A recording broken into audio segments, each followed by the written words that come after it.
కర్మ అనేది ఎంత బలంగా ఉంటుందో జగన్మోహన్ రెడ్డికి మరొకసారి తెలిసొచ్చింది. నిన్నటి వరకు కూడా అటు చంద్రబాబు గారి మీద కావచ్చు, భువనేశ్వర్ గారి మీద కావచ్చు, వారి వ్యాపారాల మీద కావచ్చు, జగన్మోహన్ రెడ్డి ఇష్టానుసారం దాడి చేశాడు. ఒక రకంగా ముఖ్యంగా హెరిటేజ్ వ్యాపారాన్ని టార్గెట్ చేసుకుని జగన్మోహన్ రెడ్డి దాడి చేశాడు, మన అందరికీ తెలుసు. ఎందుకంటే ముఖ్యంగా చంద్రబాబు గారు ఇప్పుడు సీఎంగా ఉండటంతో హెరిటేజ్ని దెబ్బతీయాలని దానికి తిరుమలకి లింక్ పెట్టడం, లేదా దానికి ఇంకో కంపెనీకి లింక్ పెట్టడం, రకరకాలుగా, అంటే ఒకటి కాదు రెండు కాదు, మళ్ళీ సంగం డైరీని కూడా తెచ్చారు. ఇందులో రకరకాల ఆరోపణలు చేశారు. సరే, దేనికి కూడా జగన్ దగ్గర ఆధారాలు కేవలం ఆరోపణలు మాత్రమే ఉంటాయి. తన సాక్షిలో కావచ్చు, తన పేటీఎం బ్యాచ్ కావచ్చు, లేదా వైసీపీ నాయకులు కావచ్చు, కేవలం ఆరోపణలు మాత్రమే చేస్తారు, ఆధారాలు మాత్రం ఇవ్వలేరు. ఆల్రెడీ ఇప్పటికే లీగల్ నోటీసులు పంపింది. సరే, అదంతా వేరే కథ. అయితే ఇప్పుడు జగన్మోహన్ రెడ్డి కుటుంబంలో ఉన్న విభేదాలు మరొకసారి బయటపడ్డాయి. ఈ కొత్త విభేదాలు కాదు, జగన్మోహన్ రెడ్డి కుటుంబంలో విభేదాలు ఉన్నమాట వాస్తవం. తల్లికి చెల్లికి జగన్మోహన్ రెడ్డి అన్యాయం చేశాడు, వాళ్ళిద్దరూ జగన్మోహన్ రెడ్డిని దూరం పెట్టారు అన్నమాట కూడా వాస్తవం, బహిరంగ సత్యమే. తాజాగా ఇప్పటి వరకు చంద్రబాబు మీద, చంద్రబాబు కుటుంబం మీద, వాళ్ళ ఆస్తుల మీద దాడి చేసిన జగన్మోహన్ రెడ్డి ఇప్పుడు తనకు తాను సమాధానం చెప్పలేని పరిస్థితిలోకి వచ్చాడు. ఏంటంటే విజయమ్మ ఒక లేఖ రాశారు, బహిరంగ లేఖ రాశారు. అయితే విజయమ్మ లేఖలు రాయడం కొత్త కాదు, గతంలో కూడా 2-3 సందర్భాల్లో లేఖలు రాశారు. కానీ ఇప్పుడు లేఖ కాదు, ఒక రకంగా 20 రూపాయల బాండ్ పేపర్ మీద రాసి క్లియర్గా ఒక అఫిడవిట్ లాగా విడుదల చేశారు. ఏంటి విషయం అంటే, ఖచ్చితంగా ఆస్తులన్నీ కూడా షర్మిలకే, కొన్ని ఆస్తులు షర్మిలకు చెందాలి, కానీ జగన్మోహన్ రెడ్డి చెల్లికి అన్యాయం చేశాడు.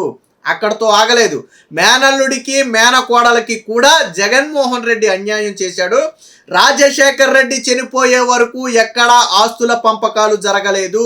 ఆస్తులన్నీ కూడా నలుగురి మనమలకు సమానంగా చెందాలి అనేది రాజశేఖర్ రెడ్డి ఆశయం, ఆదేశం కూడా అదే. ఆ విషయం జగన్మోహన్ రెడ్డికి తెలుసు, ఆ దేవుడికి తెలుసు.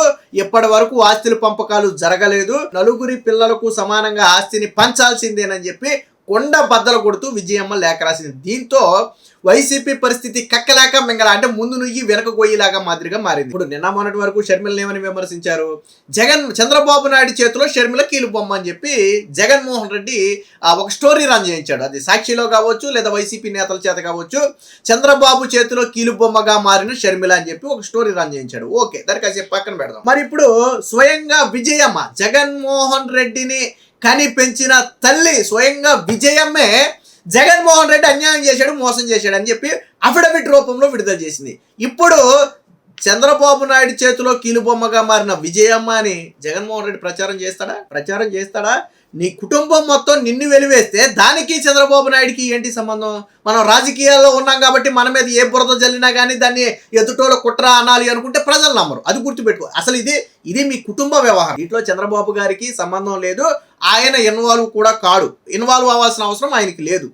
రాజకీయాన్ని రాజకీయంగా చేయటంలో చంద్రబాబు గారు తర్వాత ఎవరైనా, జగన్మోహన్ రెడ్డి లాగా తల్లిని చెల్లిని అడ్డం పెట్టుకుని ఒకప్పుడు రాజకీయం చేసి బ్రతికి బట్టపట్టి అధికారంలోకి వచ్చిన తర్వాత తల్లిని చెల్లిని తరిమేసి ఈ టైపు ఎప్పుడు చంద్రబాబు గారు చేయలే. చంద్రబాబు గారు ఎప్పుడు తన కుటుంబాన్ని రాజకీయాల్లోకి వాడుకుని దూరం పెట్టిన ఘటనలు ఎక్కడా లేవు.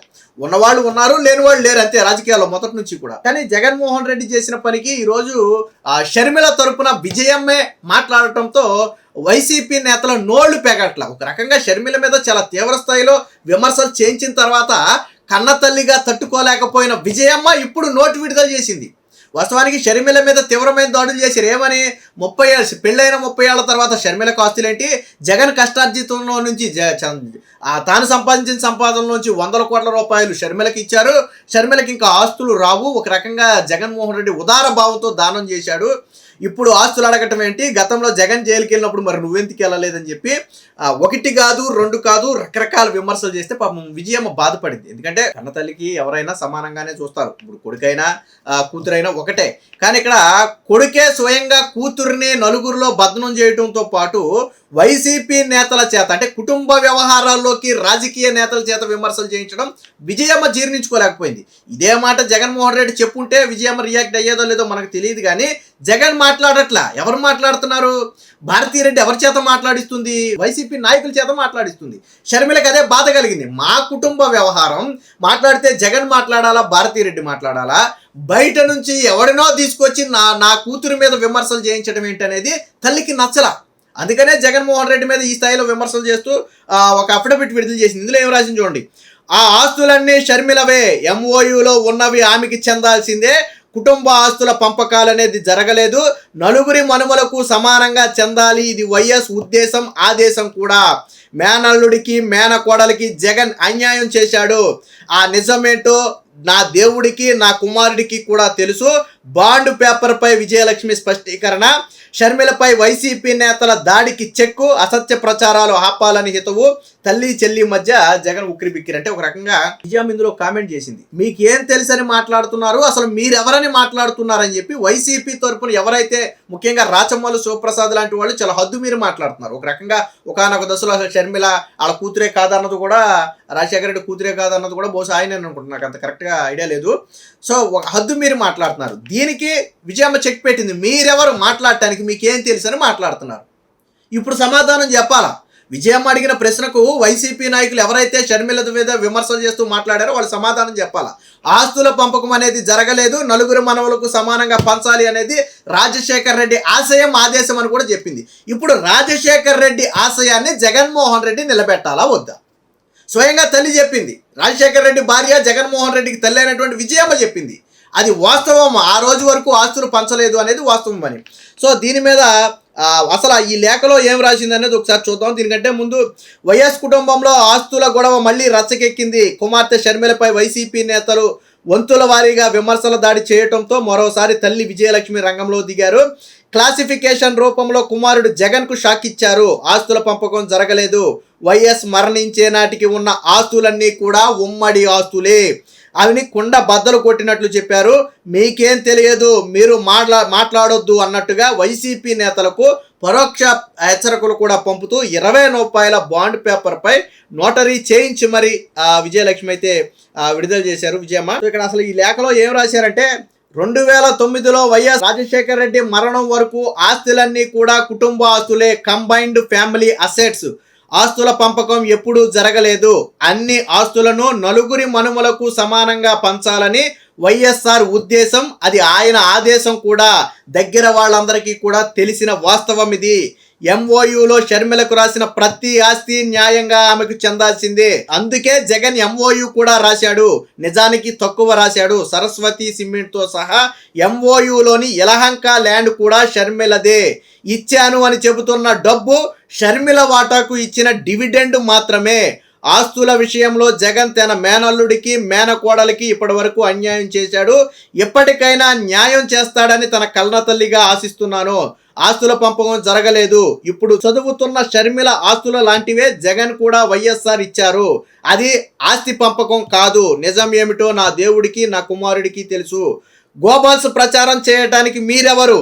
మీరు ఎంత కాదన్నా దేవుడి న్యాయమే న్యాయం. అసత్య ప్రచారం మానుకోవాలని వైఎస్ఆర్ భార్యగా చేతులు జోడించి అడుగుతున్నాను. మళ్ళీ మీడియాలో వీటి గురించి ప్రస్తావించని వేడుకుంటున్నాను. దేవుని సాక్షిగా నేను రాసినవన్నీ కూడా వాస్తవాలు మాత్రమే. ఇట్లు విజయ రాజశేఖర్ రెడ్డి. ఇది విజయమ్మ పిన్ టు పిన్ నేనప్పుడు ఏదైతే లేఖలో ఉందో అదే మీకు చదివి వినిపించింది. సో ఇప్పుడు ఇక్కడ 2-3 విషయాలు. ఒకటి, ఆస్తుల పంపకం జరగల, రాజశేఖర్ రెడ్డి మరణం వరకు జరగల. అంటే రాజశేఖర్ రెడ్డి ఆశయం ప్రకారం నలుగురికి సమానంగా పంచాలి. కానీ వాస్తవానికి ఎంఓయూలో ఉన్న ఆస్తులు జగన్ ఇవ్వాలి. కానీ అంటే గతంలో ఇచ్చేవాడేమో షర్మిల యాంటీగా మారకపోతే షర్మిల యాంటీగా మారటంతో ఇప్పుడు ఆస్తులు ఇవ్వనని మొక్కు పట్టు కూర్చున్నాడు. సో రాజకీయాలకి కుటుంబానికి మధ్య వ్యత్యాసం ఉంటుంది. జగన్మోహన్ రెడ్డి ఆ లైన్ తీసేశాడు. రాజకీయాన్ని కుటుంబాన్ని కలిపి చూసి రాజకీయానికి వ్యతిరేకం అయితే కుటుంబం వ్యతిరేకం, రాజకీయానికి అనుకూలం అయితే కుటుంబం అనుకూలం, ఈ రకంగా మార్చేశాడు. దీనికి విజయమ్మ ఇచ్చినటువంటి కౌంటర్ ఇది. జగన్మోహన్ రెడ్డి ప్రతిదానికి ఒక ప్రెస్ మీట్ పెడుతున్నాడు కదా, తల్లి మాట్లాడిన మాటల మీద ప్రెస్ మీట్ పెట్టాలి. వీళ్ళు మాట్లాడిన దాని మీద ప్రెస్ మీట్ పెడితే ఏమవుతుంది? జగన్మోహన్ రెడ్డి రాజకీయాలు అనేది ఎప్పుడు ఉండేవి, వాళ్ళు కాస్తే రేపు విమర్శలు చేయొచ్చు. నీ తల్లి విజయమ్మ మాట్లాడిన మాటల మీద ప్రెస్ మీట్ పెట్టే దమ్ము జగన్మోహన్ రెడ్డికి ఉందా? వైసీపీ నాయకులకి కార్యకర్తలకు ఉందా? ఎవరైతే షర్మిలను విమర్శించారో వాళ్ళు విజయమ్మ ప్రశ్నలకు సమాధానం చెప్పగలరా? వాళ్ళ కుటుంబంలో మీరు తొంగైతే చూడలేదు కదా, స్వయంగా విజయమ్మే చెప్పింది కదా, ఆస్తులు పంపకం జరగలేదు, అందరికీ సమానంగా పంచాలి. సో దీంతో వైసీపీ నాయకుల గొంతులో పచ్చి వెలక్కాయ పడినట్టయింది.